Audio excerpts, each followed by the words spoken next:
Welcome to the Startup Funding Espresso. I'm Hall T. Martin, where we talk about how to raise funding and invest in startups and the time it takes to drink an espresso.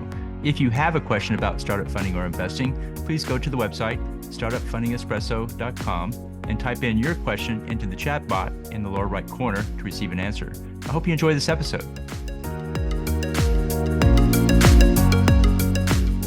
Hello, this is Hall T. Martin with the Startup Funding Espresso, your daily shot at startup funding and investing. In raising funding, it's important to build a funnel into your fundraise. Just as you have a funnel for sales, so you need a funnel for fundraising. At the top of the funnel are people you know but have not yet heard the pitch. Reach out to them in advance of the fundraise launch and indicate you're not raising funding now, but in 6 months you will be. Offer to tell them what you're working on with no ask. Most investors are curious about what may be coming up and will take the meeting. After the pitch, ask to keep the investor informed of your progress.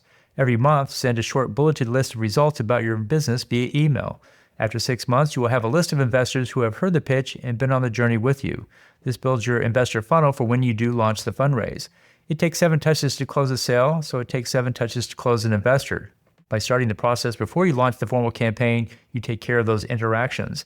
Include building the investor funnel into your fundraise plans. Thank you for joining us for the Startup Funding Espresso, where we help startups and investors connect for funding. Let's go start listening to today. Hall T. Martin is the director of Investor Connect, which is a 501c3 nonprofit dedicated to the education of investors for early-stage funding.